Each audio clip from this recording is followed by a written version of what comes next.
God bless you, Brother Neville. Thank you very much. Good morning, friends.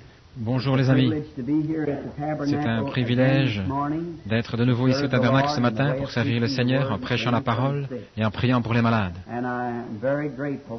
Et je suis très reconnaissant pour ce jour-ci. En arrivant, une surprise m'attendait. Un frère s'est avancé vers moi et il a dit « Je ne voudrais pas être comme le lépreux indigne qui avait été guéri. » C'est frère Wright. Sur lui, le Seigneur l'a complètement guéri. Et il est venu en pleurant me serrer la main et me dire qu'il voulait remercier le Seigneur pour sa guérison. Il voulait revenir rendre grâce. Il n'y a plus rien. Il va parfaitement bien maintenant. Nous sommes reconnaissants de ces témoignages.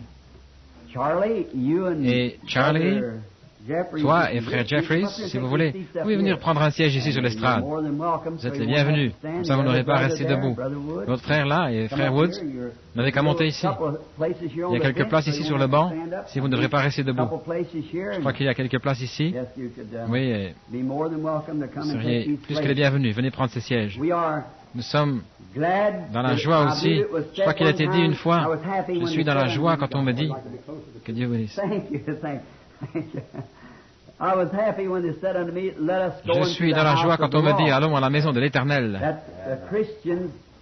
C'est le privilège du chrétien et la joie d'aller à la maison de l'Éternel. En regardant un peu partout et en voyant tant de mes amis ici ce matin, je suis vraiment ravi. Je suis content de voir frère et sœur Doe ici, de l'Ohio. Je vois frère et sœur Armstrong là-bas, au fond, qui ont fait tout le trajet depuis l'Ohio. Dieu vous bénisse aussi. Et en regardant un peu partout, on voit, il serait difficile de nommer tous, Hoover du Kentucky. Nous sommes contents de vous voir ici ce matin. Et Charlie et Nellie, frère Jeffries et sa famille, et tant d'autres qui sont de l'extérieur de la ville. Alors ce matin, nous attendons à passer des moments merveilleux dans le Seigneur. Nous attendons à ce que Dieu nous rencontre pour bénir nos âmes et nous donner les choses dont nous avons besoin. En promenant les regards sur l'auditoire, si je nommais tous mes amis qui sont ici, j'en aurais pour la plus grande partie de la matinée à mentionner les noms de chacun. Ça me réjouit d'être de retour à l'église, de voir tous les gens qui sont présents, d'avoir l'occasion de les rencontrer. Qu'est-ce que ce sera quand nous arriverons au ciel et que nous nous rencontrerons là-bas? Pour ce grand temps de communion éternelle sans fin, réunis autour du trône de Dieu, à partager les bénédictions qui nous étaient si chères ici. Là, nous aurons fait à sa ressemblance et à son image, avec son esprit sur nous, pour l'adorer et le servir pour toute l'éternité, sans jamais nous lasser. Pensez-y seulement, il n'y a rien que vous puissiez faire qui ne vous arrive pas à un moment donné de vous lasser. Charlie, je crois que toi et moi, nous avons chassé l'écureuil. De ce que nous aimons faire, c'est ce que nous avons fait de plus dans cette catégorie-là. Mais tu sais, on finit par s'en lasser. Et j'aime faire des randonnées, aller dans les montagnes, faire des randonnées. Mais parfois je m'en lasse. On a envie de faire autre chose. Et j'aime conduire. Parfois, je me sens fatigué, épuisé, les nerfs à fleur de peau. Alors je saute dans ma voiture, je prends la route, les mains sur le volant, je roule en chantant. Je suis si heureux de dire, je suis l'un d'entre eux.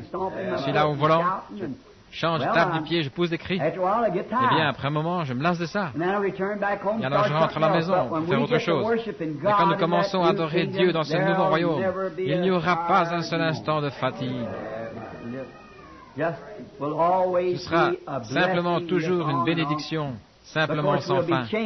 Naturellement, à ce moment-là, nous serons changés. Nous ne serons pas comme nous sommes maintenant. Nous serons différents, des créatures différentes de ce que nous sommes en ce moment. Ainsi, nous sommes heureux. J'étais en train de penser, je ne sais pas si j'ai déjà enregistré ceci ou pas. Frère Charlie, il y a quelque temps, j'étais avec lui dans le Kentucky, il m'a dit, Frère Branham, est-ce que tu penses que dans le millénium, toi et moi, nous allons chasser l'écureuil? J'ai dit, je ne pense pas, Charlie. Il a dit, mais nous aimions tellement ça. Il a dit, est-ce que tu penses que nous le ferons quand nous serons dans le millénium? J'ai dit, non, rien ne sera tué dans le millénium. Il a dit, mais nous aimions tellement ça. J'ai dit, Charlie, qu'est-ce qui se passerait si j'arrive à te convaincre qu'à un moment donné, donné, tu avais été un porc, et que tu t'es élevé jusqu'à devenir un être supérieur, jusqu'à devenir un être humain, est-ce qu'un jour tu retournerais, tu voudrais retourner, jouir des plaisirs d'un porc? Il a dit non. J'ai dit, tu vois, tu serais tellement supérieur au porc maintenant que tu es un humain. Tu ne voudrais plus jamais redevenir un porc. Et j'ai dit, multiplie ça par 10 000. Et c'est ce que tu seras quand tu auras été transformé de ce que tu es ici à ce que tu seras. Tu ne voudras plus jamais redevenir un humain. C'est vrai. Ce sera quelque chose de différent. Je suis si heureux, rien que d'y penser, de savoir qu'un jour, nous monterons plus haut. Bien.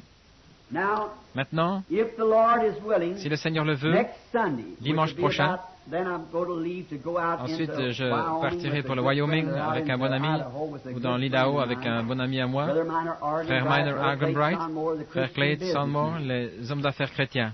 La semaine prochaine, la suivante, c'est-à-dire le 7, je dois être à Dallas, au Texas, à la convention de la Voix de la guérison. Et je dois prêcher le 7 au soir. Et de là, je repartirai pour aller dans l'Idaho avec frère Argenbright et les hommes d'affaires chrétiens. J'aurai peut-être un soir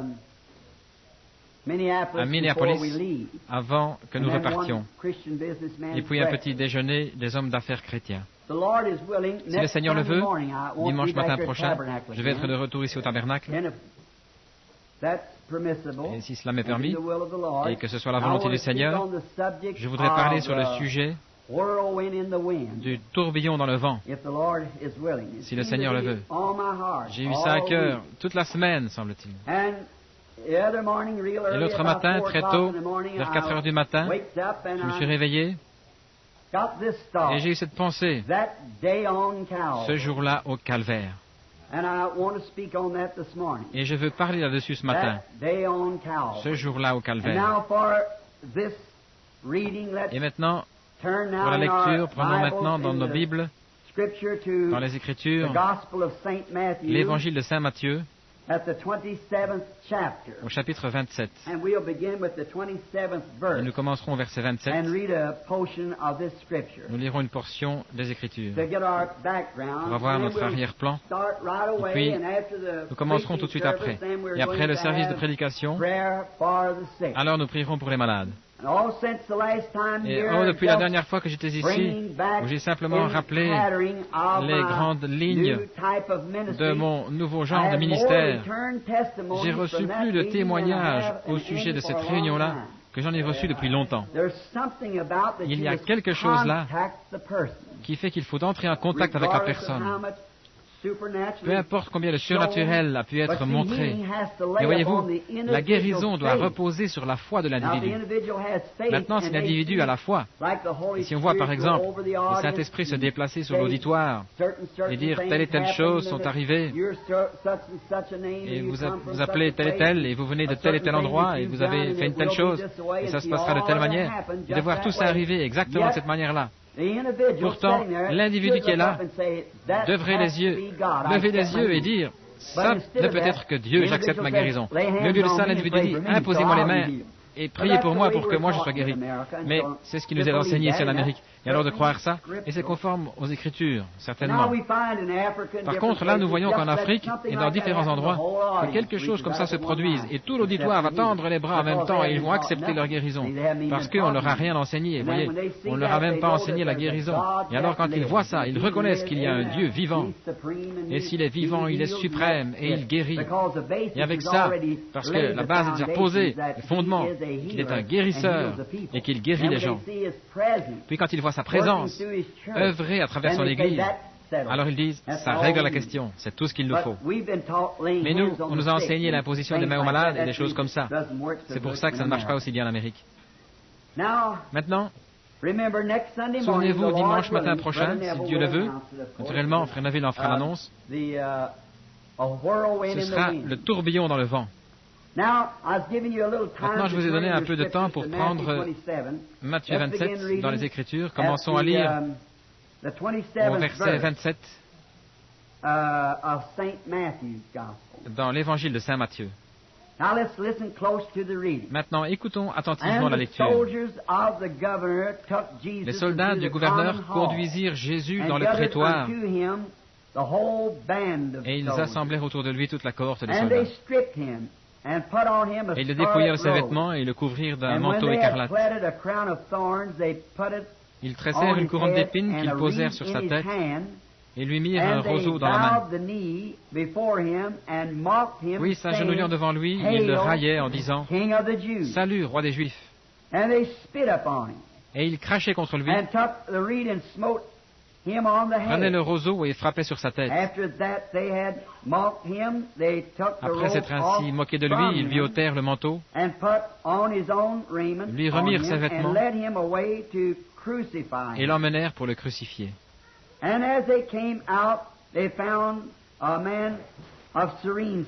Lorsqu'ils sortirent, ils rencontrèrent un homme de Cyrène appelé Simon, et ils le forcèrent à porter la croix de Jésus.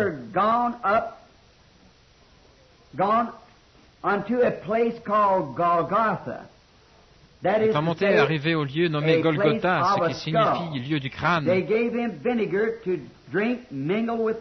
donnèrent à boire du vinaigre mêlé de fiel. Quand il l'eut goûté, il ne voulut pas boire. Et ils le crucifièrent. Ils se partagèrent ses vêtements et tirèrent au sort afin que s'accomplisse ce qui avait été annoncé par le prophète. Ils se sont partagés mes vêtements et ils ont tiré au sort ma tunique. Et là ils s'assirent et le regardaient.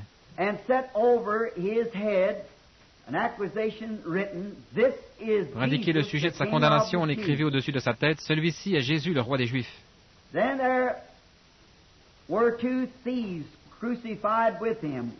lui furent crucifiés deux voleurs, l'un à sa droite et l'autre à sa gauche.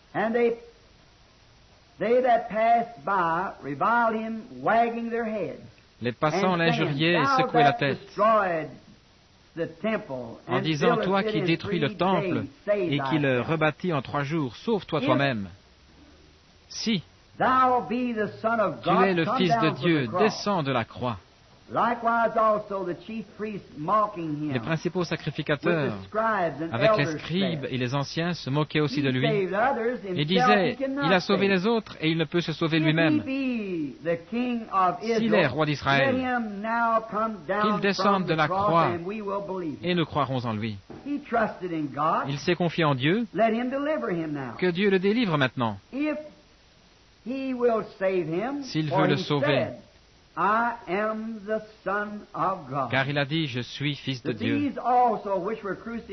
Les voleurs aussi, crucifiés avec lui,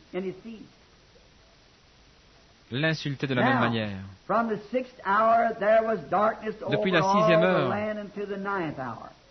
jusqu'à la 9e heure, il y eut des ténèbres sur toute la terre. Et vers la 9e heure, Jésus s'écria d'une voix forte, « Élie, Élie, lama sabachthani » c'est-à-dire, « Mon Dieu, pourquoi m'as-tu abandonné ?»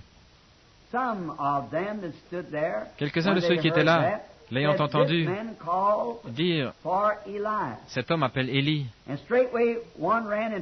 Et aussitôt, l'un courut prendre une éponge qu'il remplit de vinaigre, et l'ayant fixée à un roseau, il lui donna à boire. Mais les autres disaient, « Laisse, voyons si Élie viendra le sauver. » Jésus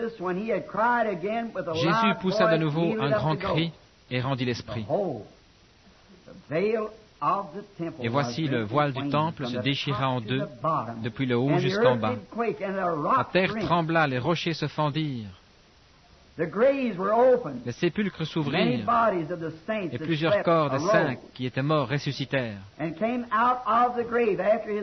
Étant sortis du sépulcre après la résurrection de Jésus, ils entrèrent dans la ville sainte et apparurent à un grand nombre de personnes. Le centurion et ceux qui étaient avec lui pour regarder Jésus, ayant vu le tremblement de terre et ce qui venait d'arriver, furent saisis d'une grande frayeur et dirent, « Assurément, cet homme était le Fils de Dieu. » Courbons la tête juste un moment pour prier. Seigneur, nous savons que tu es Dieu.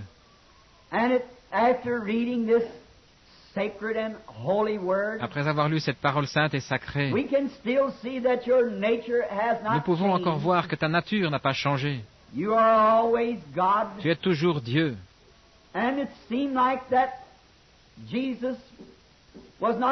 Et il semblait que Jésus n'allait recevoir aucun secours, qu'il était tombé aux mains des impies, et on l'avait mis en pièces, on lui avait craché dessus, on s'était moqué de lui, et il était suspendu à la croix ensanglanté, mourant.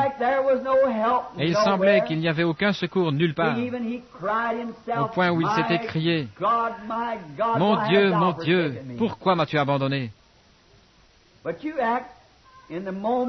Mais tu agis au moment où rien d'autre ne peut agir. Nous avons appris, Seigneur, que si nous avons des rivières que nous ne pouvons traverser, si nous avons des montagnes infranchissables, Dieu se spécialise dans les choses que les autres ne peuvent pas faire. Tu es un spécialiste à l'œuvre. En effet, tu connaissais la raison d'être de ce jour-là au Calvaire. Toi, en étant Dieu, celui qui est infini, tu savais que cette heure devait venir. Mais une fois qu'elle a été accomplie, alors tu as montré que tu étais Dieu. Tu as montré qui était le Maître. Tu as ébranlé la terre et les saints qui dormaient dans le sol sont ressuscités. Tu as obscurci le soleil dans la nuit, comme les ténèbres de la nuit, pour montrer que tu étais Dieu. Mais tu avais semblé être silencieux si longtemps. Tirons-en donc cette conclusion. Aussi longtemps que nous marchons dans l'Esprit, conduits par la main de Dieu, peu importe si ça semble aller mal, toutefois nous faisons face au calvaire. Dieu parlera à l'heure voulue, au moment voulu. Maintenant, Dieu notre Père, nous te demandons de bien vouloir pardonner nos péchés et nos offenses. Nous demandons la conduite de ton esprit. Conduis-nous comme la colombe a conduit l'agneau. Permets que nous soyons obéissants face à tout ce qui peut nous arriver, en sachant ceci que Dieu fait concourir toutes choses à notre bien. Alors nous savons que tout ira bien. Sois avec nous aujourd'hui pendant ce service. Nous te prions de sauver ceux qui sont en condition d'être sauvés, qui cherchent le salut. Remplis de la vie éternelle ceux qui la cherchent. Nous te prions de guérir ceux qui sont malades et affligés, qui sont venus chercher la guérison. Et nous te louerons pour cela. Nous le demandons au nom de ton Fils, notre Sauveur, Jésus-Christ. Amen.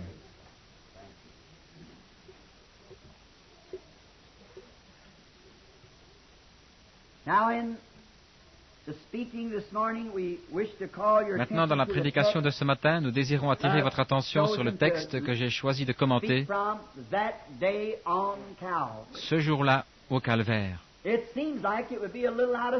peut paraître un peu hors de saison, ce devrait être un vendredi saint. On devrait se souvenir du Calvaire chaque jour. Nous avons entendu tant de choses sur lui, nous avons lu tant de choses sur lui. Les prédicateurs ont prêché sur lui depuis le commencement des temps. Les chanteurs l'ont chanté tout au long des âges. Les prophètes l'ont prédit 4000 ans avant qu'il arrive. Et les prophètes de ce jour indiquent aux gens le moment où il s'est déroulé. C'est un jour tellement important. De tous les jours que Dieu a fait poindre sur la terre, c'est un des jours les plus importants. Et s'il est à ce point important pour la race humaine, le calvaire, je pense qu'il est bon pour nous de retourner en arrière et de l'examiner, de voir ce qu'il signifie au juste pour nous. En effet, je suis certain qu'en cette heure tardive où nous vivons, nous désirons connaître le plus de choses possibles sur l'importance de Dieu. Tout ce que nous pouvons découvrir, nous sommes ici pour l'apprendre, pour voir ce qui est pour nous et ce que Dieu a fait pour nous et voir ce qu'il a promis de faire pour nous. Et c'est pour ça que nous venons à l'Église. C'est pour ça que le prédicateur prêche. C'est pour ça qu'il étudie et qu'il médite les Écritures, qu'il cherche l'inspiration. C'est parce qu'il est un serviteur au service du peuple de Dieu. Et il essaie de trouver quelque chose que Dieu voudrait dire à son peuple. Quelque chose qui les aiderait. Il se pourrait peut-être que ça les condamne dans leurs péchés, mais ça les aiderait à se relever afin qu'ils abandonnent leurs péchés et qu'ils se relèvent pour servir le Seigneur. Les ministres devraient rechercher ces choses. Si ce jour est tellement important, si c'est l'un des plus grands jours, considérons en 3 points différents ce que ce jour a signifié pour nous. Nous pourrions en prendre des centaines. Mais ce matin, j'ai simplement choisi 3 points différents, d'une importance vitale, que nous voulons considérer pendant les quelques instants qui vont suivre, et qui montrent ce que le calvaire a signifié pour nous. Et je prie que cela condamne chaque pécheur ici présent. Que cela amène chaque saint à tomber à genoux. Et que cela amène chaque malade à élever sa foi vers Dieu et à repartir guéri. Chaque pécheur à être sauvé, chaque rétrograde à revenir et avoir honte de lui. Et chaque saint à se réjouir et à retrouver une ardeur nouvelle, une espérance nouvelle.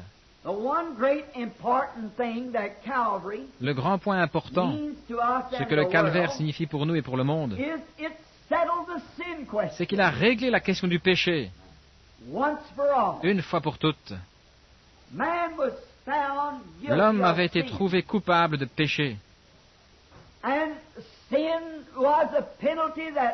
Et le péché était une peine qu'aucun homme ne pouvait expier. La peine était tellement grande que personne ne pouvait expier cette peine. Je crois vraiment que Dieu avait décrété qu'il en serait ainsi, que la peine serait tellement grande qu'aucun homme ne pourrait l'expier, pour qu'il puisse le faire lui-même. Or la peine du péché, c'était la mort. Nous étions tous nés dans le péché, conçus dans l'iniquité, venus au monde en disant des mensonges. Par conséquent, aucun d'entre nous n'était digne, et on ne pouvait trouver personne sur terre qui était digne. Et le péché n'a pas commencé sur terre. Le péché a commencé au ciel. Lucifer, le diable, était une créature condamnée à cause de sa désobéissance. Avant même qu'il arrive sur la terre, le péché a commencé au ciel, où Dieu a établi les anges et tout sur la même base que les êtres humains. La connaissance, l'arbre de la connaissance, l'arbre de la vie et l'arbre de la connaissance, de sorte que l'homme pouvait faire son choix.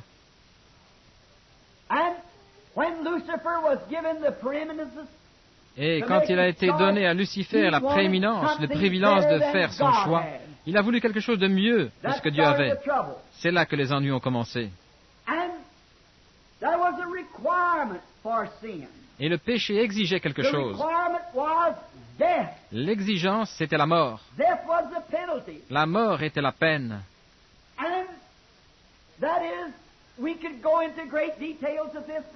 Et là, nous pourrions entrer dans de nombreux détails là-dessus, parce que je ne crois pas qu'il n'y a qu'une seule mort. Il y a une seule vie.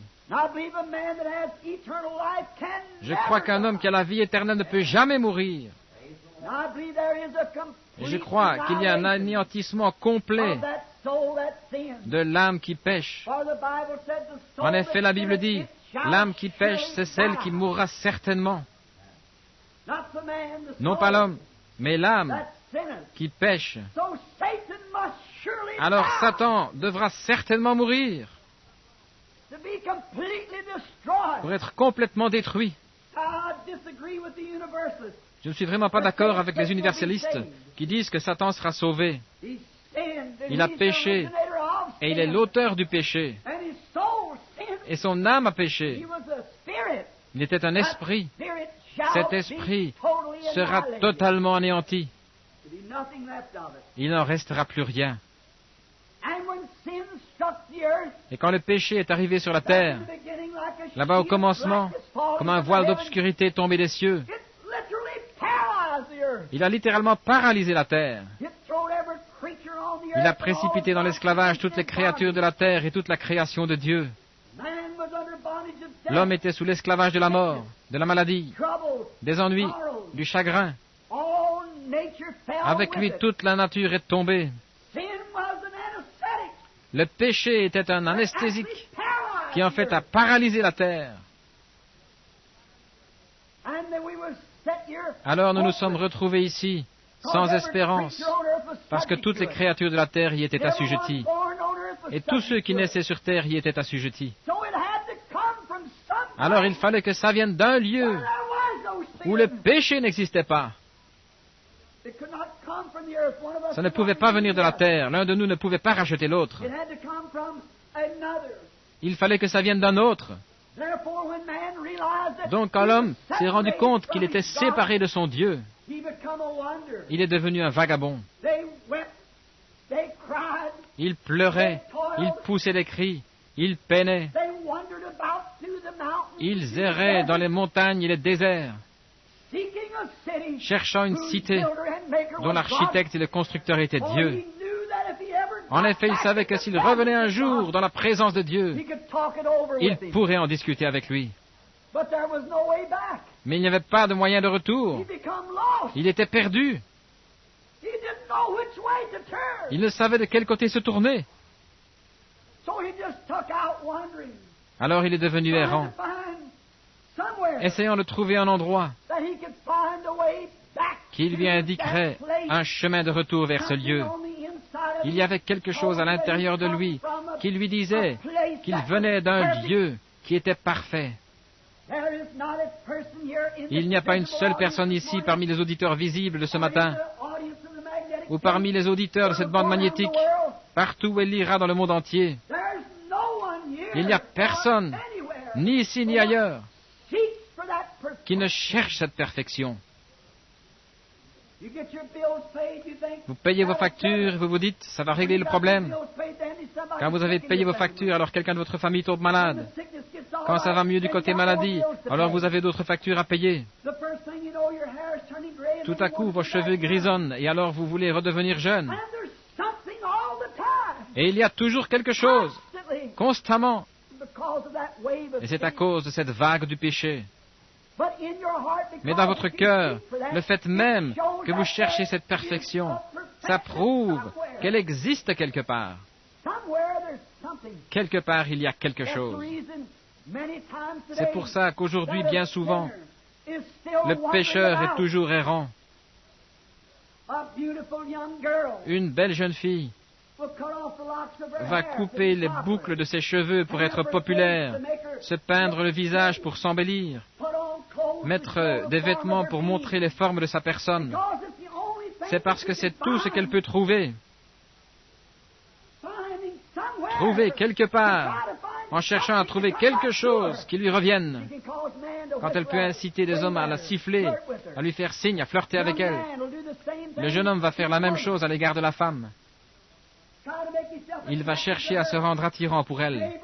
Des voisins vont construire une maison et la ranger d'une certaine façon, parce que comme ça, elle va paraître un peu mieux que la maison du voisin. Et tout le temps, nous cherchons quelque chose, et il y a toujours quelque chose d'un peu mieux. La jeune fille va trouver une autre jeune fille qui est un peu plus populaire qu'elle. Le voisin va trouver une maison qui a une plus belle apparence que la sienne. La femme va trouver une autre femme habillée d'une certaine façon qui a une plus belle apparence qu'elle. C'est quelque chose en nous qui recherche quelque chose. Et cela montre que nous sommes perdus. Nous voulons trouver ce quelque chose qui nous apportera cette satisfaction, qui comblera ce vide, cette faim qui est à l'intérieur. Mais il semble que nous n'arrivions pas à le trouver. Les êtres humains ont cherché à le trouver tout au long des âges. Pour ce faire, ils ont pleuré, Ils ont poussé des cris. Ils ont fait tout ce qu'ils ont pu, mais ils ne l'ont quand même pas trouvé. Ils erraient dans le monde. Finalement, un jour, ce jour-là au Calvaire, quelqu'un est descendu de la gloire. Quelqu'un du nom de Jésus-Christ, le Fils de Dieu, est descendu de la gloire. Et le calvaire a pris forme. C'est ce jour-là que le prix a été payé et que la question du péché a été réglée pour toujours. C'est ce qui a ouvert le chemin vers cette chose dont nous avons faim et soif. C'est ce qui nous a amené à un lieu de satisfaction. Aucun homme qui a déjà visité le calvaire, qui a vu ce qui s'est passé là-bas, ne pourra jamais plus être le même. Tout ce à quoi il n'a jamais aspiré, tout ce qu'il n'a jamais désiré, il le trouve quand il atteint cet endroit. C'était un jour tellement important, et quelque chose de tellement important, que le monde en a été secoué. Le monde en a été secoué comme il ne l'avait jamais été auparavant. Quand Jésus est mort au calvaire et qu'il a réglé la question du péché, ce monde de péché a été plongé dans l'obscurité. Le soleil s'est couché au milieu du jour et il a eu un effondrement nerveux. Les rochers ont été secoués, les montagnes se sont fendues et d'un coup les cadavres sont sortis de la tombe. Qu'est-ce que cela a eu pour conséquence? Dieu s'est dirigé droit sur le calvaire. Il a blessé cet animal appelé Satan pour toujours. Et depuis lors, il est plus vicieux que jamais. Parce que c'est ce qui a apporté la lumière à la race humaine. Et tout le monde sait qu'un animal qui est blessé, c'est là qu'il est le plus méchant. Il se traîne de lieu en lieu, le dos brisé. Or, Satan a reçu le coup fatal au calvaire. La terre a prouvé que c'était bien le cas. Le plus grand prix qui ait jamais été payé, le seul qui pouvait le payer, est venu le payer au calvaire. C'est là que le grand prix a été payé. Voilà un des points. Dieu avait exigé ça. Aucun homme n'en était digne. Aucun homme n'en était capable. Aucun homme ne pouvait le faire. Alors Dieu est venu lui-même. Il s'est fait homme. Il a vécu une vie humaine, sujette au désir humain. Et il a été crucifié au calvaire. Et là, alors que Satan pensait qu'il ne le ferait pas et qu'il n'irait pas jusqu'au bout, il a supporté Gethsémané et toutes les tentations que n'importe quel homme ait jamais supportées. Il a supporté tout ça exactement comme tous les hommes, mais il a payé le prix. Et c'est ce qui a plongé la terre dans l'obscurité. C'était comme une anesthésie pour une opération. Quand un médecin anesthésie un homme, avant de l'opérer, il l'assomme d'abord. Et quand Dieu a pratiqué l'opération pour l'Église, le monde a reçu une anesthésie. La nature a eu une convulsion. Ça n'a rien d'étonnant. Dieu, dans une chair humaine, mourait. C'était l'heure que le monde avait attendue, et pourtant beaucoup d'entre eux ne le savaient pas. C'est pareil aujourd'hui. Beaucoup ont attendu ces choses, et pourtant ils ne le reconnaissent pas. Ils ne sont pas conscients du moyen de s'en sortir. Ils sont encore en quête des plaisirs et des choses du monde. Ils essaient de trouver le moyen de s'en sortir. Il y avait eu beaucoup de poteaux indicateurs qui avaient annoncé ce jour-là. Beaucoup de grandes préfigurations. C'est ce qui avait été préfiguré par l'agneau, par le bœuf et par la tourterelle et toutes ces choses. Et pourtant, elle ne l'avait pas pu briser. Elle n'avait pas pu briser l'emprise de la mort sur laquelle Satan tenait la terre. Les pierres mêmes sur lesquelles il avait une fois marché en se promenant sur la terre du soufre brûlant. Lucifer était le fils de l'aurore et il avait marché sur la terre quand elle était un volcan brûlant. Ces mêmes pierres qui s'étaient refroidies quand Jésus est mort au calvaire, elles ont été vomies hors de la terre. Le prix avait été payé. L'esclavage de Satan avait été brisé. Dieu a remis entre les mains de l'homme un moyen de revenir vers ce qu'il cherchait. Il n'avait plus à pleurer.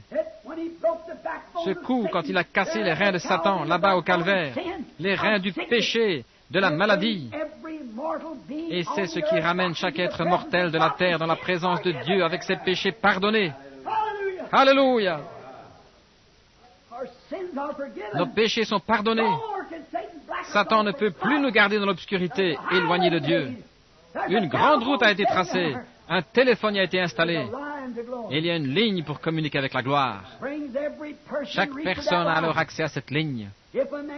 Si un homme est rempli de péché, cela l'a relié au standard. Il peut être pardonné de ce péché. Non seulement ça, mais le prix de ce péché-là a été payé. Vous n'avez pas à dire, je ne suis pas digne. Bien sûr que vous ne l'êtes pas. Vous ne pourriez jamais l'être. Mais quelqu'un qui était digne a pris votre place. Vous êtes libre. Vous n'avez plus à errer. Vous n'avez pas à être un homme en quête de plaisir ici sur la terre. Car il y a une source remplie du sang, des veines d'Emmanuel. Tout pécheur plongé dans ce flot est lavé de tout péché. Vous n'avez pas à être perdu. Il y a une grande route et un chemin. Et il est appelé le chemin de la sainteté. L'impur n'y passe pas. En effet, il passe d'abord par la source. Après quoi il s'engage sur la grande route. Il a brisé les pouvoirs de Satan. Il a ouvert les portes de la prison du séjour des morts. À chaque homme qui était enfermé sur cette terre, dans les prisons, qui craignait le moment de sa mort, ce que la mort lui réservait. Sur le calvaire, il a ouvert les portes des cellules et il a mis en liberté tous les captifs.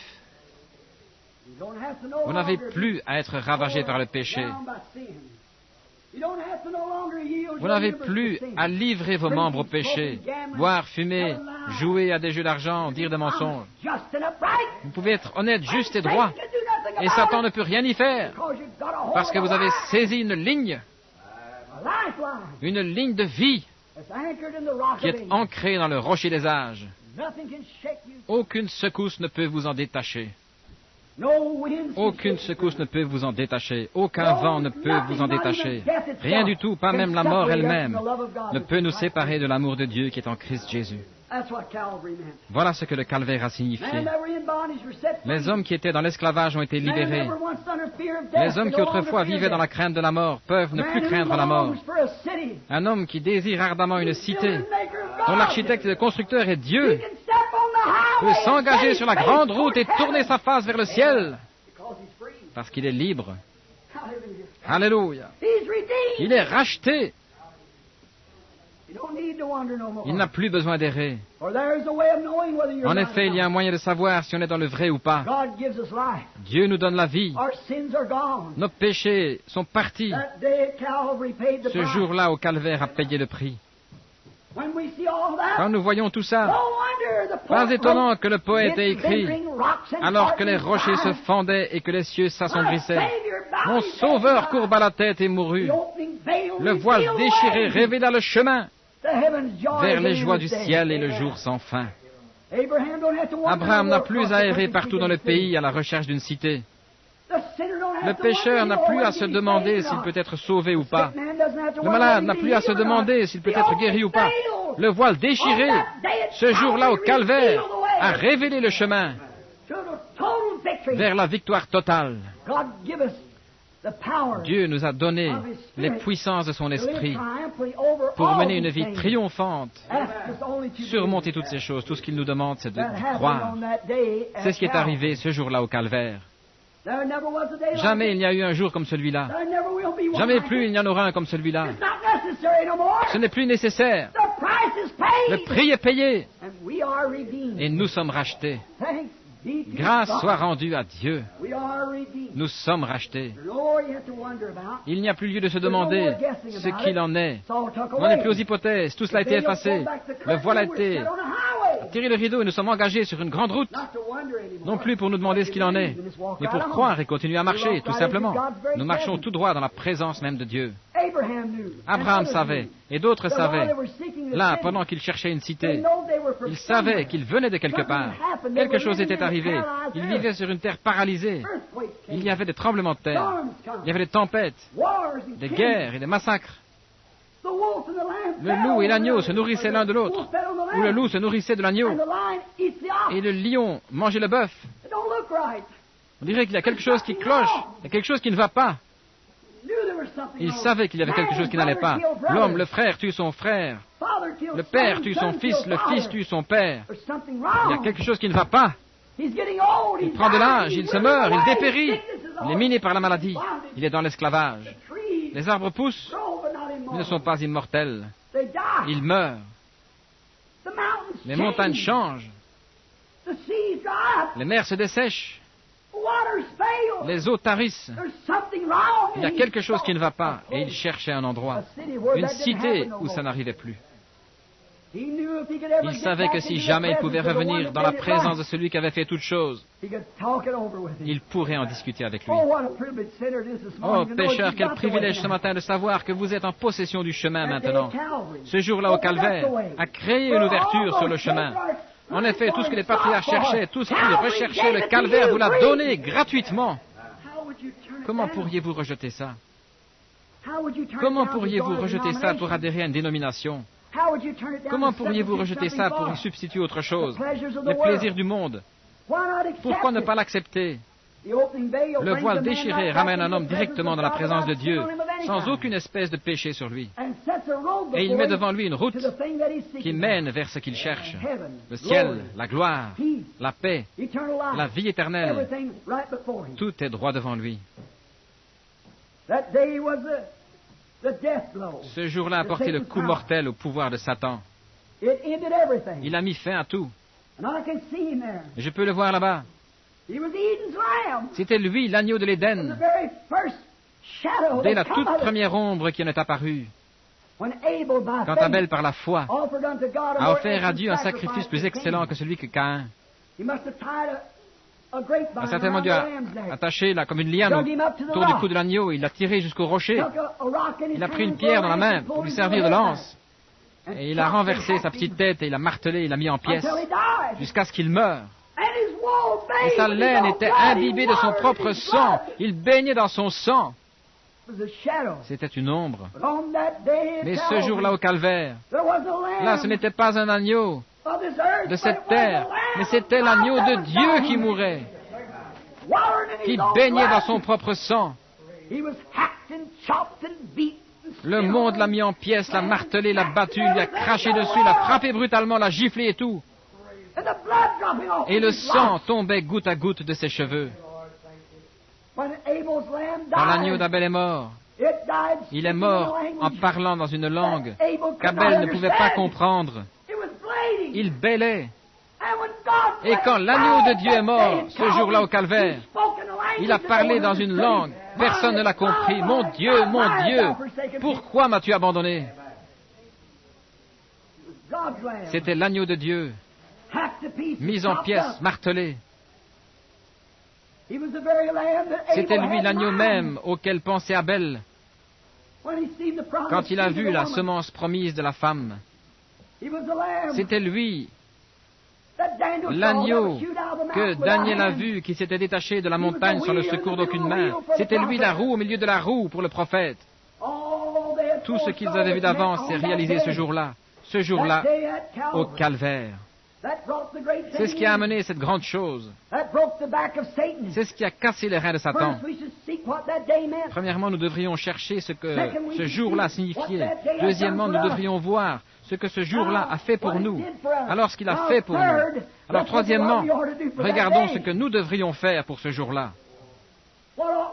Nous, qu'est-ce que nous devrions faire? Premièrement, nous devrions l'examiner. Car c'est un grand jour, le plus grand de tous les jours. Le prix du péché a été réglé. Le pouvoir de Satan a été brisé. Et maintenant, nous voulons voir ce que nous devrions faire en retour. Maintenant, en retour, quand Jésus est mort au Calvaire, sur le Calvaire ce jour-là, non seulement il a payé le prix de nos péchés, mais il a aussi payé le prix et il a pourvu d'un moyen pour que nous puissions le suivre. En effet, nous, les Adams déchus, qui avons été rachetés, comme l'Esprit conduisait Adam, le premier Adam, par l'Esprit qui avait autorité sur toute la nature, ainsi nous, le deuxième Adam, ou les hommes de la terre, Nous avons été rachetés par Christ depuis le jour du calvaire. Nous pouvons le suivre. Alors, quand il est mort au calvaire, il a pourvu d'un moyen. Il a rendu l'Esprit, le Saint-Esprit. C'est ainsi qu'il a été renvoyé sur terre pour que vous et moi, nous en vivions. C'est ce que le calvaire signifie pour nous. Le suivre, lui. D'abord l'examiner, voir ce qu'il a fait pour nous. Et maintenant, qu'est-ce que nous devons faire pour lui? Vous et moi, qu'est-ce que nous devons faire? Bien, nous disons, eh bien, j'apprécie ça, c'est vraiment formidable, mais nous devons l'accepter. Et l'accepter, c'est accepter sa personne, Christ dans notre cœur. Alors nous sommes libérés du péché. Par conséquent, nous ne sommes retenus dans aucune des chaînes du péché, aucune. Dieu, c'est tout, comme si nous n'avions jamais péché. Le sacrifice parfait nous a rendus parfaits. En effet, Jésus a dit, soyez donc parfaits comme votre Père céleste est parfait. Donc, il n'y a rien d'autre à faire. Mais nous sommes rendus parfaits dans la présence de Dieu. Or, c'est là que nous perdons notre position. Si nous ne sommes pas vigilants, nous chercherons à regarder en arrière à ce que nous étions. Et tant que nous regardons en arrière à ce que nous étions, le sacrifice ne signifie rien pour nous. Oh, est-ce que vous le voyez, Église? Je ne voudrais même pas essayer de faire ce travail. Je ne peux pas, ni vous non plus. Inutile d'essayer. Vous êtes perdus dès le départ, tant que vous regardez à ce que vous avez fait. Mais ne regardez pas à ce que vous avez fait. Regardez à ce que ce jour sur le calvaire a fait pour vous. Il a payé votre prix. Il a réglé la question. Si vos péchés sont comme le cramoisi, ils seront blancs comme la neige. S'ils sont rouges comme la pourpre, ils seront blancs comme la laine. Alors vous n'avez pas de péché. Vous êtes parfaitement sans péché. Peu importe ce que vous avez fait ou ce que vous faites, vous êtes quand même sans péché, pourvu que vous ayez accepté Jésus-Christ comme votre Sauveur. Vos péchés sont pardonnés. Tout ce qui est pardonné est remis et oublié. Alors, qu'est-ce que cela a pour conséquence? Cela vous donne, après avoir rempli cette condition, son esprit pour pouvoir le suivre et faire comme lui a fait pour les autres qui vont suivre. Il n'était qu'un seul homme, l'homme parfait. Il a donné sa vie et il vous a donné un exemple. Maintenant, qu'est-ce que nous devrions faire? La première chose que je veux dire, c'est que Jésus n'a jamais vécu pour lui-même. Sa vie a été consacrée pour les autres. C'est parfaitement ça la vie éternelle. Quand vous dites que vous allez à l'église et que vous faites des bonnes actions, c'est bien. Mais quand vous vivez votre vie pour vous-même, vous n'avez pas la vie éternelle. La vie éternelle, c'est de vivre pour les autres. C'est ce qu'elle a prouvé quand elle est venue dans l'agneau de Dieu. Il vivait et il avait la vie éternelle parce qu'il ne vivait pas pour lui-même, il vivait pour les autres. Et vous recevez la vie éternelle en recevant ce jour-là. Alors vous ne vivez plus pour vous-même, vous vivez pour les autres. Quelqu'un disait, comment pouvez-vous laisser des gens vous traiter de tous les noms comme ça? Vous ne vivez pas pour vous-même. Vous vivez pour les autres, pour pouvoir racheter cet homme-là. Vous devenez des fils. Et le problème, c'est que l'Église a oublié qu'ils sont des fils. Vous êtes un fils. Vous prenez la place de Christ. Vous êtes un fils, alors ne vivez plus pour vous-même, vivez pour les autres. Frère Branham, je peux vivre pour ce frère-ci parce que c'est un homme vraiment sympathique, ce n'est pas ça. Vivez pour l'homme qui vous hait. Vivez pour la personne qui vous tuerait s'il le pouvait. C'est ce qu'ils lui ont fait. Ils l'ont tué et il est mort pour pouvoir les sauver. C'est ça la vie éternelle. C'est ça que vous avez dans votre cœur. Alors vous vous dirigez vers le ciel. Mais vous sacrifiez les choses qui vous appartiennent. Vous les abandonnez, comme le mouton donne sa laine. Regardez plus loin en direction du calvaire. J'espère que ceci vous aide à vous positionner. C'est ça que le tabernacle, c'est ça que tous les gens doivent faire. Il faut trouver ce que vous êtes. Et quel est le but? L'Église, il ne s'agit pas d'aller à l'Église rien que pour jouer de la musique et chanter des cantiques. L'Église est un lieu de correction. Le jugement commence par la maison de Dieu. Nous devons nous regarder comme morts et comme vivants pour Christ. Alors il a pourvu un chemin pour que nous puissions nous sacrifier nous-mêmes pour son service, pour le suivre. Si nous le suivons, nous vivons la vie que lui a vécue. Ça, c'est merveilleux. Jésus a dit, il en a parlé. Je vais vous donner quelques citations à ce sujet. Écoutez bien. Ne manquez pas ceci. Jésus a dit que ce jour-là, il séparerait les gens comme les brebis d'avec les boucs. Et qu'il dirait aux boucs, mettez-vous à gauche, et aux brebis, mettez-vous à droite. Et il a dit aux boucs, retirez-vous de moi, car j'ai eu faim, et vous ne m'avez pas donné à manger. J'étais en prison, et vous ne m'avez pas visité. J'étais nu, et vous ne m'avez pas vêtu. J'ai eu soif, et vous ne m'avez pas donné à boire. J'étais malade, et vous ne m'avez pas visité. Alors retirez-vous de moi. Et aux brebis, il a dit, j'ai eu faim, et vous m'avez donné à manger. J'étais nu, et vous m'avez donné des vêtements. J'étais malade, et vous m'avez assisté. Et remarquez, ne manquez pas de saisir ceci, Église. Gardez ceci dans votre cœur pour toujours. C'était fait de façon tellement inconsciente. Les gens ne le font pas par devoir. Un homme qui vous donne quelque chose parce que c'est ce qu'il doit faire. Un homme qui vous donne à manger parce que c'est ce qu'il doit faire. Il a une conception égoïste. Ça devrait être votre vie même. Votre action même. Ces brebis-là, ça les a tellement étonnés qu'elles ont dit, Seigneur, quand as-tu eu faim et que nous t'avons donné à manger? Quand, Seigneur, étais nu et t'avons-nous donné des vêtements? Quand as-tu eu soif et t'avons-nous donné à boire? Quand étais-tu malade et nous t'avons assisté? C'était tellement automatique, par amour. C'était tout simplement ta vie qui vivait en eux. Oh Dieu, permets que les gens voient ce que le calvaire a fait pour nous. C'était tellement automatique. Quand ça, Seigneur? Nous ne l'avons jamais su. Regardez, Jésus s'est retourné, il a dit, toutes les fois que vous avez fait ces choses à ceux-ci, c'est à moi que vous les avez faites. Une vie dépourvue d'égoïsme. Non pas après réflexion, non pas d'y réfléchir, mais vous êtes tellement mort aux choses de ce monde, et tellement vivant en Christ, tellement engagé sur la grande route, que ces choses-là sont tout simplement automatiques. Vous les faites tout simplement, non pas de dire, bon, eh bien, Seigneur, Seigneur, tu veux que je fasse ça? C'est pas ça, vous êtes simplement une partie de lui, son esprit est en vous, et vous agissez comme lui agissait.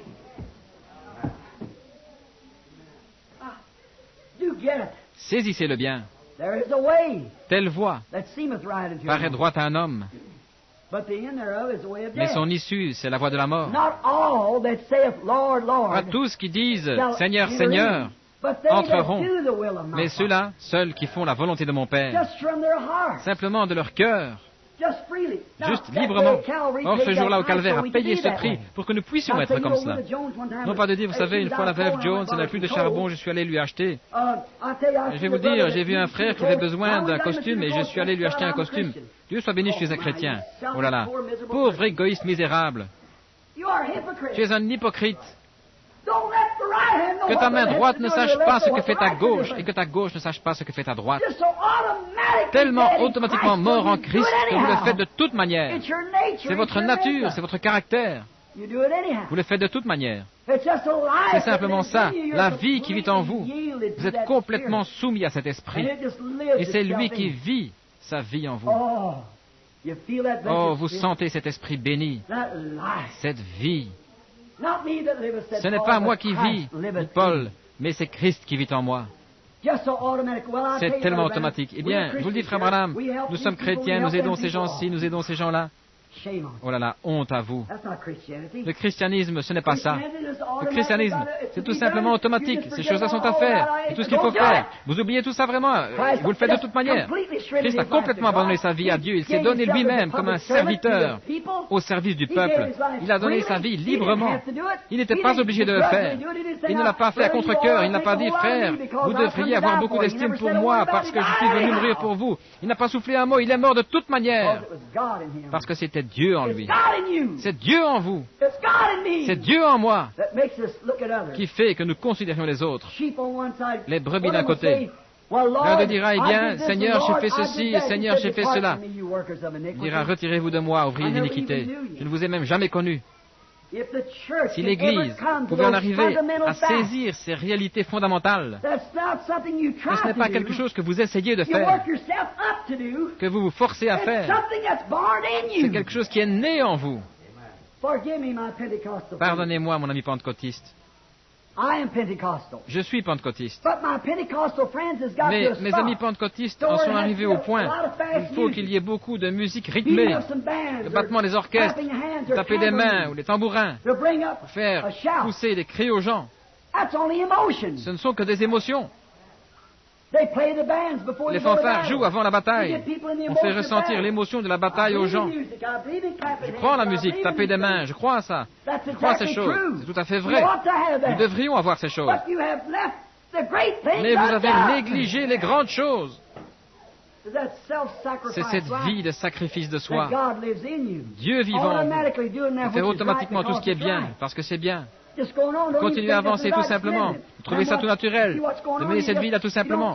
Alors, regardez, vous êtes sur la grande route. C'est ça ce que le calvaire signifiait pour vous. Sur la grande route qui a ouvert ce chemin pour vous. Maintenant, regardez. Vous ne pouvez pas être à moitié bouc et à moitié brebis.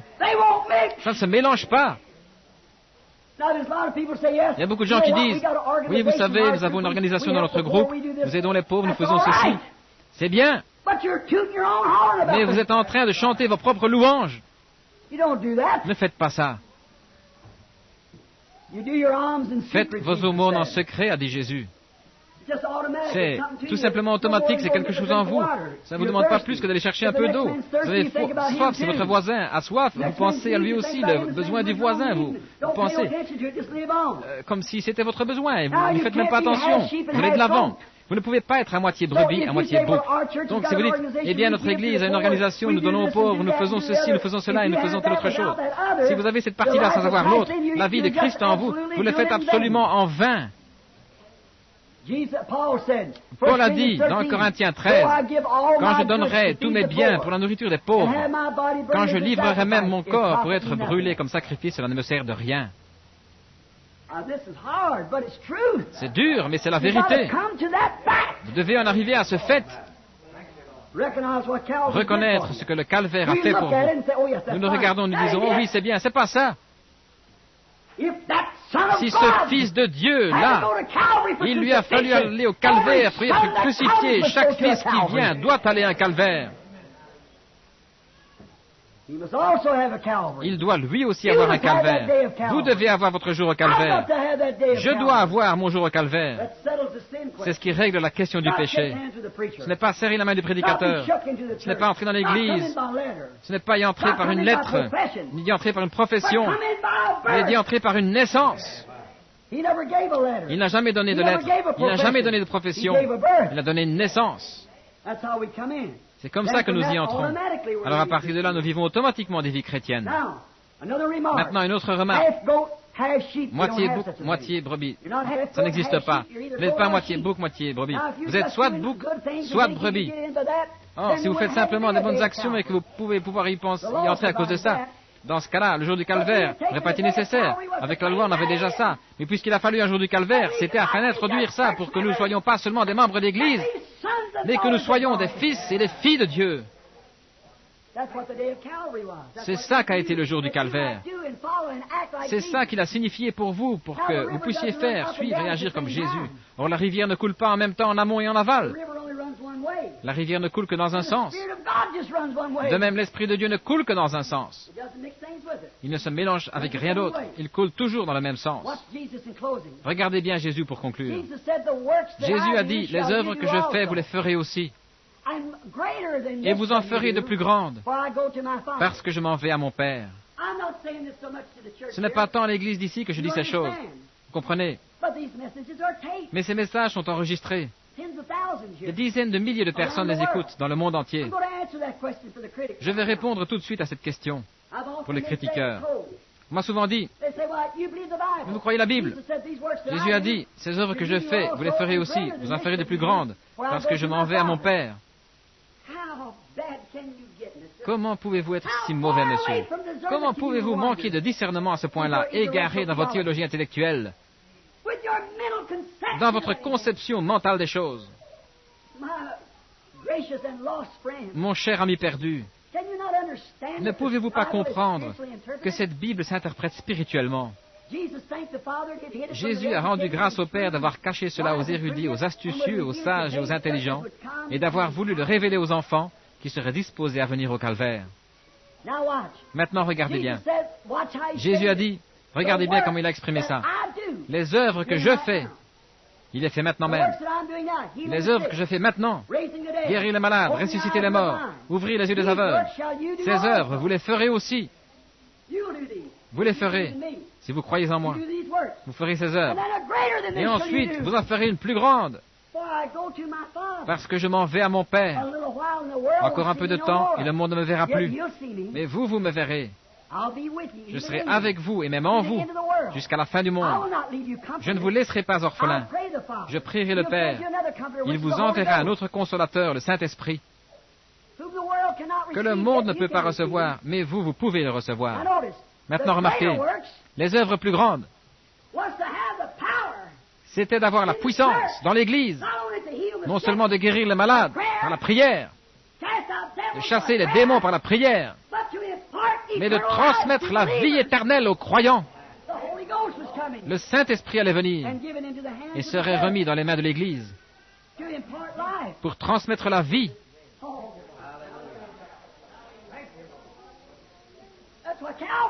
Oh, c'est ça que le calvaire a signifié. Il a pris possession d'hommes et de femmes avilis, dégradés, et les a élevés jusqu'à cette position d'être des fils et des filles de Dieu, de guérir les malades et de transmettre la vie éternelle en donnant le Saint-Esprit à des croyants obéissants. Des hommes qui étaient autrefois des incroyants deviennent des croyants et transmettent la vie spirituelle éternelle. Combien plus grand est-ce?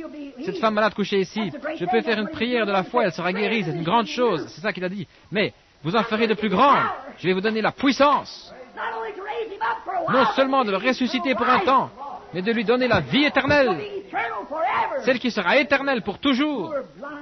Pauvre, misérable, aveugle. Comment faites-vous pour manquer ça? Vous ne voyez donc pas ce que c'est la chose la plus grande, c'est la plus grande chose qui ait jamais pu arriver. C'était de transmettre la vie éternelle à des gens. La vie éternelle, qu'est-ce que c'est? La vie qu'il a vécue, la vie qui était en lui. De la transmettre à d'autres. Est-ce qu'un homme peut le faire? Un fils de Dieu le peut. Jésus a dit, ceux à qui vous remettrez les péchés, ils leur seront remis. Ceux à qui vous les retiendrez, ils leur seront retenus. Or, c'est là que l'Église catholique et beaucoup d'autres ont fait leur grande erreur. Ils se présentent là et disent, je pardonne vos péchés. Ce n'est pas ça. Comment les péchés leur étaient-ils pardonnés dans la Bible? Pierre a répondu à cette question le jour de la Pentecôte. Ils ont dit, que pouvons-nous faire pour être sauvés? Comment pouvons-nous recevoir ce que vous avez? Il a rédigé l'ordonnance. Il leur a dit ce qu'il fallait faire. Il a dit, repentez-vous, chacun de vous, envers Dieu, et soyez baptisés au nom de Jésus-Christ. Pourquoi? La rémission de votre péché. Les voilà, les œuvres plus grandes. Combien d'entre vous, les prédicateurs ce matin, combien d'entre vous qui écoutez ma parole sur la bande magnétique, sont prêts à aller au calvaire ce matin et à considérer ce que Dieu a fait là-bas pour vous? À abandonner vos credos dénominationnels et à prêcher l'Évangile. Alléluia. C'est entre vos mains maintenant. Qu'est-ce que vous allez faire? Car la repentance et la rémission du péché doivent être prêchées en son nom dans le monde entier, à commencer par Jérusalem. Alléluia, gloire. Qu'est-ce que le calvaire signifie pour vous? Qu'est-ce que ce jour-là a fait pour vous? Est-ce qu'il vous a bourré de théologie? Est-ce qu'il vous a fait de vous un collet monté? Ou bien est-ce qu'il a fait de vous un chrétien qui s'est livré entièrement? Alléluia! Le péché remis. Vous ferez des œuvres plus grandes que celles-ci. Vous voyez qui sont les vous, n'est-ce pas?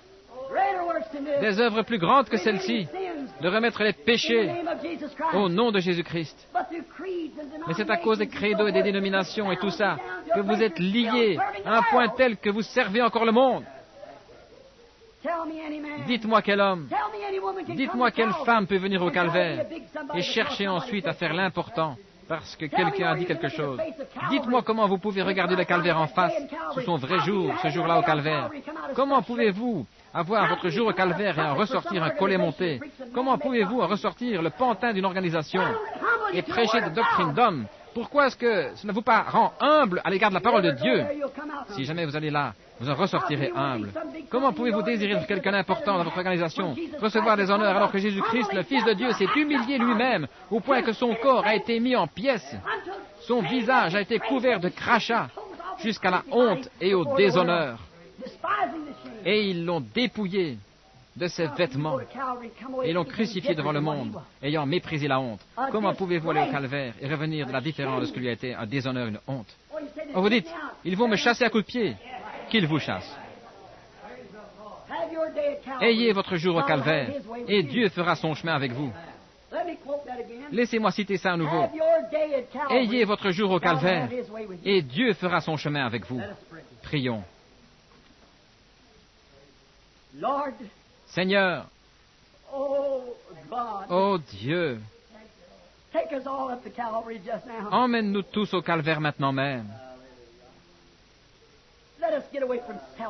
Donne-nous de nous débarrasser de nous-mêmes, Seigneur, de la crainte des hommes, de la crainte de ce que quelqu'un d'autre pourrait dire. Et le monde entier l'a tourné en dérision, s'est moqué de lui. Mais il a été obéissant jusqu'à la mort. Il a été obéissant jusqu'au déshonneur. Il a été obéissant, même sous le joug du gouvernement fédéral. Et nous sommes conscients que, quand Satan a frappé cette terre, il est devenu le chef et celui qui dirige sur cette terre. Il en a témoigné devant notre Seigneur et il a dit, « Ces royaumes m'appartiennent, j'en ferai ce que je veux. » Et nous sommes conscients qu'à partir de ce jour-là jusqu'à aujourd'hui, ce monde sous la malédiction a été gouverné par celui qui l'a maudit. Mais, oh Dieu, nous servons un royaume qui n'a pas été maudit. Père notre Dieu, combien c'est merveilleux ces grandes choses que tu as faites dans le monde du cinéma aujourd'hui. De permettre ces grands films comme les 10 commandements et ainsi de suite, qu'ils soient réalisés pour faire voir à des hommes et des femmes qui ne mettraient même pas les pieds dans une église et leur faire voir ce qu'il en est. Le chemin de Dieu est un chemin rejeté par le monde parce que nous pénétrons en Russie qui est sous le système communiste. Nous sommes dans ce monde, mais nous ne sommes pas de ce monde. Nous sommes allés au calvaire. Nous nous sommes crucifiés nous-mêmes pour le royaume de Dieu, pour être l'un des siens. Sans tenir compte de ce que le monde peut dire, nous prenons le chemin avec le petit nombre des méprisés du Seigneur. Nous continuons à avancer vers la résurrection et nous croyons que le moment est proche, Seigneur, où nous serons ressuscités pour entrer dans un royaume qui prendra possession de ce monde.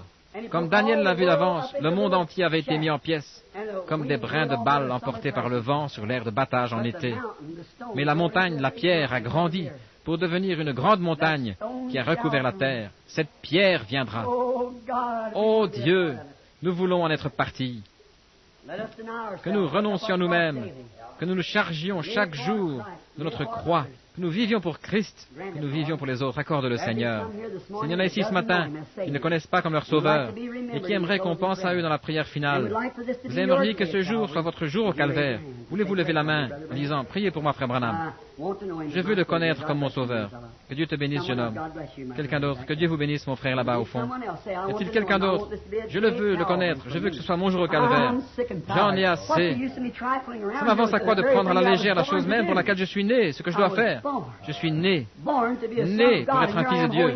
Et je suis là en train de m'accrocher aux choses du monde. Oh Dieu, que je sois crucifié aujourd'hui. Laisse-moi être crucifié aujourd'hui à moi-même, à mes idées, pour que je puisse vivre pour Christ et vivre pour les autres. Quel que soit leur comportement à mon égard, qu'ils se moquent de moi, qu'ils me persécutent, qu'ils disent toutes sortes de mal, je continuerai simplement à marcher humblement, doux comme un agneau, comme lui l'a fait. Et un jour, il a promis de me ressusciter au dernier jour. J'attends ce jour-là. Est-ce qu'il y en a d'autres qui voudraient lever la main? Que Dieu vous bénisse là-bas, au fond, et vous? Très bien. Encore d'autres? Que Dieu vous bénisse. Que Dieu vous bénisse. Encore d'autres, avant de prier? Notre Père Céleste, Il a été dit quand Pierre a prêché le jour de la Pentecôte, tous ceux qui crurent furent ajoutés à l'Église. Ils avaient vraiment cru de tout leur cœur. Ces gens qui viennent de lever la main, je crois qu'eux ont cru de tout leur cœur. Et si c'est le cas, il y a un bassin ici qui est prêt pour eux. Ils veulent que leurs péchés soient pardonnés. Il y a quelqu'un ici qui peut les baptiser dans ce nom, le seul nom sous le ciel qui a été donné parmi les hommes, par lequel nous devons être sauvés. En effet, comme j'ai cité il y a quelques instants ce passage des Écritures, que la repentance et la rémission des péchés doivent être prêchés en son nom dans le monde entier, à commencer par Jérusalem. Et à Jérusalem, quand la repentance et la rémission des péchés ont été prêchés, l'apôtre leur a parlé des Écritures et il a dit qu'ils devaient d'abord se repentir et puis être baptisés au nom de Jésus-Christ. Ça, c'était le rôle du prédicateur. Eux, ils devaient se repentir et lui, il devait les baptiser pour la rémission de leurs péchés. Ceux à qui vous remettrez les péchés, ils leur seront remis. Ceux à qui vous les retiendrez, ils leur seront retenus. Père, comment le monde a-t-il pu s'embarquer dans une pareille histoire? Pourquoi ne pas croire le simple évangile? Et ils introduisent même des substituts à cela, de faux noms, un faux baptême, de faux baptêmes du Saint-Esprit, serrer la main des prédicateurs, employer les titres de Père, Fils, Saint-Esprit, ce qui ne se trouve nulle part dans les Écritures. C'est un document fait par des Romains. Ce n'est pas un enseignement chrétien nulle part dans la Bible. La rémission des péchés, la rémission ne peut pas se faire au moyen d'un titre, mais au moyen du nom de Jésus-Christ. Or, Père, nous savons que c'est très impopulaire. Tes voix ont toujours été comme ça. Mais permets ce matin que des hommes et des femmes en viennent à ce jour-là, à ce jour du calvaire.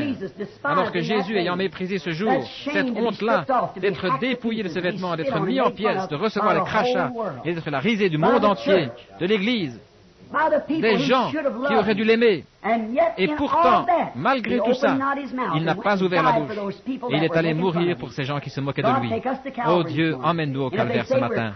Et s'ils disent que nous sommes fous, s'ils disent que nous avons mal compris les Écritures, qu'ils disent ce qu'ils veulent, oh Dieu, ils ne peuvent pas se tenir dans la présence de Dieu et dire que c'est faux. Ils ne peuvent pas couvrir leurs péchés par la Bible.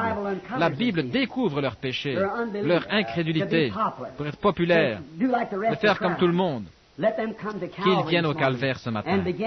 Et à commencer par Jérusalem, la repentance et la rémission des péchés doivent être proclamées en son nom à toutes les nations, à commencer par Jérusalem.